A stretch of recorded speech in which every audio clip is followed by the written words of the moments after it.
Minister Shri, Minister Moleva, Deputy Minister Francisco. It gives me immense pleasure to welcome my basic colleagues here. It's rare that all the four basic ministries are able to get together. I thank all of you for joining us here today. We are at a very critical stage in our efforts to combat climate change.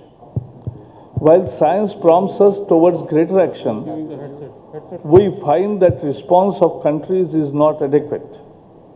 We must incentivize action. The first step in this regard is enhanced action by developing countries. In India, a democratic transition has occurred very recently. As yesterday I told you, this was the world's largest election.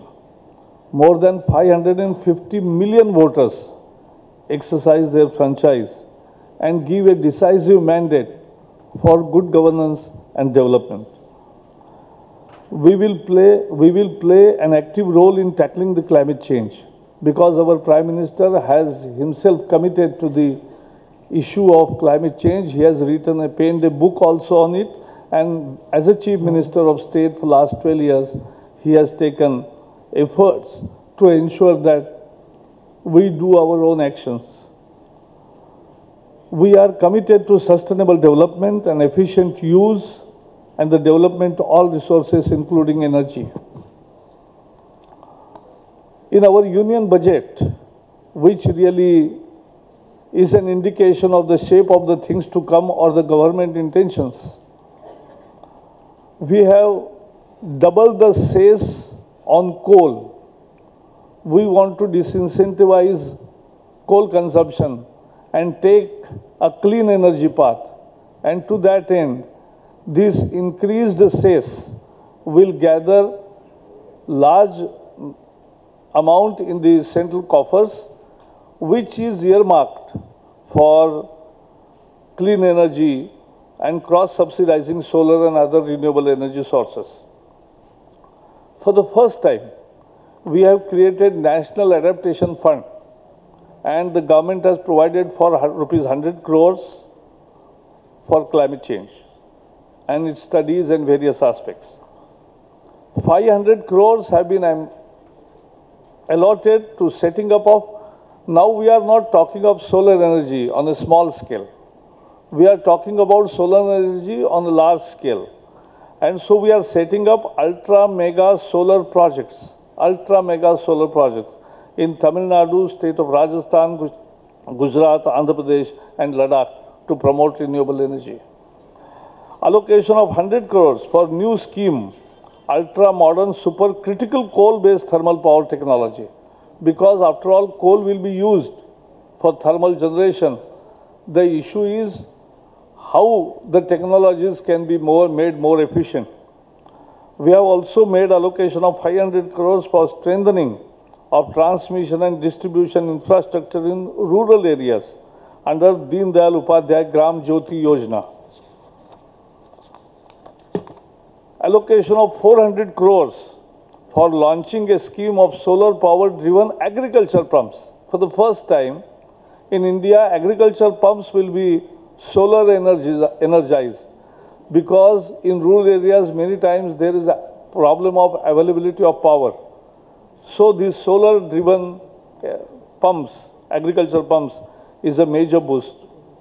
Allocation of 100 crores for the development of 1 megawatt solar parks on the banks of canals. That is also very important. We have also encouraged states to prepare their own state action plans on climate change. And we have asked cities also to prepare their own plan to fight against climate change to local level. 27 states, I am happy to state that 27 out of 29 states and 4 union territories have already prepared their plan. We firmly believe that the issue of climate change and global warming is not country specific, but is interdependent in nature and requires cooperation among all nations. India has already taken a number of actions on a voluntary basis with its own resources in pursuance of a sustainable development strategy. India has announced a voluntary 2020 mitigation goal of reducing emissions intensity of its GDP by 20 to 25% over 2005 by 2020.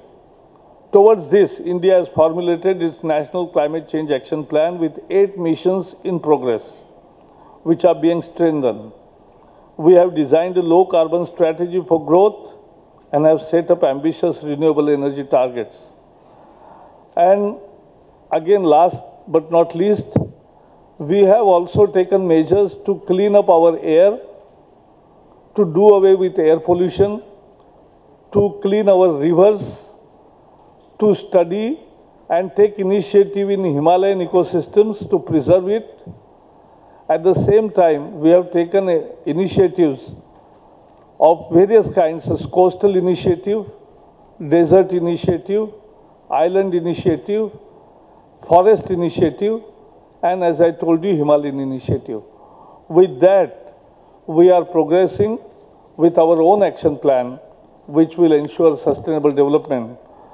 Now, I once again welcome you all to this basic meeting, which is of historical importance, and first such meeting in India happening after the new government has come in. And therefore, now I welcome again, and I would request the ministers to share their views.